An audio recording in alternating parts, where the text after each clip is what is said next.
Hi అండి, welcome back to rupees kitchen. అందరూ ఎలా ఉన్నారండి? బాగున్నారా? ఈరోజు మన కిచెన్లో బచ్చల ఆకుకూర పప్పు అండి. బచ్చలకు అందరికీ తెలిసిందే కదండి. సో బచ్చలకు నేను ఒక 4 కట్టా తీసుకున్నాను, అదే 4 పంచెస్ తీసుకున్నానండి. దాన్ని మంచిగా నీట్గా వాష్ చేసేసి కట్ చేసుకున్నాను. కట్ చేసుకొని ఇలా బుట్టలో వేసి పెట్టుకున్నానండి. బుట్ట గిన్నెలో తయారీ విధానం చూద్దామా అండి. బచ్చలకు ఇలా కాడలతో సహానే కట్ చేసుకోవాలండి. ముదురు ఉంటే వదిలేసేయాలి, లేతగా ఉంటే కట్ చేసేసుకోవాలండి. సో ముందుగా నేను ఒక గ్లాస్ కందిపప్పు నానబెట్టి ఉంచేసానండి. బాగా 2 టైమ్స్ వాష్ చేసేసుకొని కడిగి పక్కన ఉంచుకున్నాను. బచ్చలాకు హెల్త్కి చాలా మంచిదండి. బచ్చలాకని కాదండి, పాలకూర కూడా, అన్ని ఆకుకూరలు అయితే చాలా మంచిదండి. పాలకూర, గోంగూర, ఎన్ని ఆకుకూరలు ఉన్నాయో చాలా అంటే చాలా మంచిది హెల్త్కి. సో దీంట్లో చాలా విటమిన్స్ ఉంటుందండి. బచ్చలాకులో విటమిన్ ఏ, సి ఉంటుంది. సో కాల్షియం, ఐరన్, కాపర్ కూడా చాలా ఉంటుందండి. ఇది పిల్లలకి పెడితే చాలా మంచిదండి. వీక్లీలో అట్లీస్ట్ ఒక 2 టైమ్స్న పిల్లలకి ఆకుకూరలు తినిపించాలండి. సో మనం మామూలుగా ఫ్రై చేసి పెడితే వాళ్ళు తినరు. సో ఇలా పప్పులో వేస్తే తింటారు. అందుకని నేనైతే చాలా మటుకు ఇలానే పప్పులోనే వేస్తానండి ఆకుకూరని. పప్పు నానబెట్టేసుకున్నాం కదండి. ఒక 1 గ్లాస్ ఆఫ్ పప్పు నానబెట్టేసుకున్నాను. దాంట్లో వాటర్ పోసి సాక్ చేసేసుకున్నాను.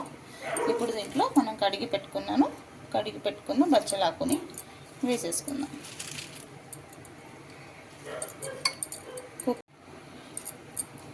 ఇలా వేసేసుకుందామండి. కుకింగ్ అనుకుంటాం, ఏం కుక్ చేయాలి అన్నీ రెడీ చేసి పెట్టుకుంటే అన్నీ తొందరగా అయిపోతుందండి. ఇదేం పెద్ద ప్రాసెస్ కాదు. ఆకుకూర పప్పు ఆకుకూర వేసేసుకున్నాక ఒక పెద్ద ఉల్లిపాయ అండి ఇలా 4గా కట్ చేసుకొని వేసుకోవాలి. ఆకుకూర పప్పులో ఉల్లిపాయ వేస్తే టేస్ట్ చాలా బాగుంటుంది. 3 టమాటోస్ అండి, అది కూడా కట్ చేసేసి ఇలా పొడుగా వేసేసుకోవాలి. పప్పుతో ఉడికిపోతుందండి. మనం ఇలా స్మాష్ చేసేటప్పుడు అన్నీ కలిసిపోతుంది. ఉల్లిపాయ నేను ఇంతకుముందు వీడియోలో కూడా చెప్పానండి, ఉల్లిపాయ వేస్తే పప్పు చాలా టేస్ట్ ఉంటుందని చెప్పేసి. సో కొంచెం చింతపండు, ఒక చిన్న లెమన్ సైజ్ అంతా, కొంచెం పొట్టు వలిచిన వెల్లిపాయలు, దీంట్లో ఒక 12 పచ్చిమిర్చి అండి, ఒక హాఫ్ స్పూన్ జీలకర్ర వేసేసి మిక్సీ వేసేసుకున్నాను. ఇలా పచ్చిమిర్చి కూడా వేసేసుకోవాలండి. ఇదే మిక్సీ గిన్నెలో కొంచెం వాటర్ యాడ్ చేసేసి వేసేసుకోవాలి.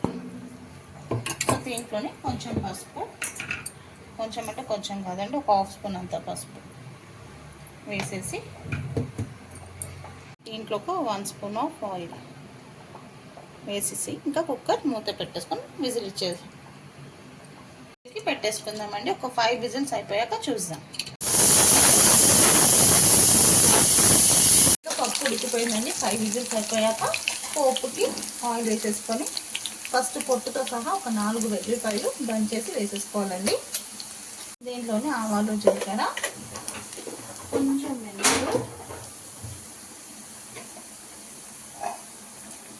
కొంచెం మెంతులు, వేసేసుకొని అది ఫ్రై అవుతుండాలి. అంతవరకు పప్పు చూడండి మంచిగా ఉడికిపోయింది.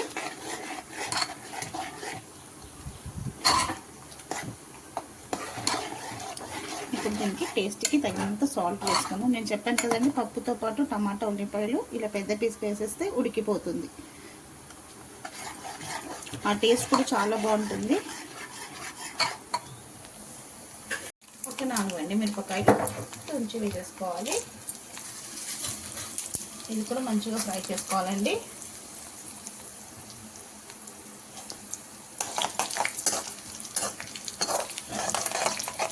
అంతలోపు సాల్ట్ వేసుకుందాం. ఇంకా నేను పప్పులో సాల్ట్ వేయలేదు. టేస్ట్కి తగినంత సాల్ట్ వేసేసి బాగా మిక్స్ చేసేసుకుందాం ఒకసారి. మిర్చి కూడా బాగా ఫ్రై అయిపోయినాక పప్పులో వేసేసుకోవాలండి. పూర్తి కానీ ఒక్క హాఫ్ మినిట్ ఇలా మూత పెట్టేద్దామండి. ఇంకా రెడీ అయిపోయిందండి వేడిగా బచ్చలాకు పప్పు. ఏ రెసిపీ అయినా లవ్తో, కేర్తో చేస్తే సింపుల్ రెసిపీ కూడా సూపర్గా ఉంటుందండి. ఎందుకండి లేట్, మీకు కూడా నచ్చినట్టయితే మీరు కూడా ఒకసారి ట్రై చేయండి. నచ్చితే లైక్ చేయండి, షేర్ చేయండి. కొత్తగా ఎవరైనా మన ఛానల్ని చూస్తే సబ్స్క్రైబ్ చేసుకోండి. మీ రూపీస్ కిచెన్.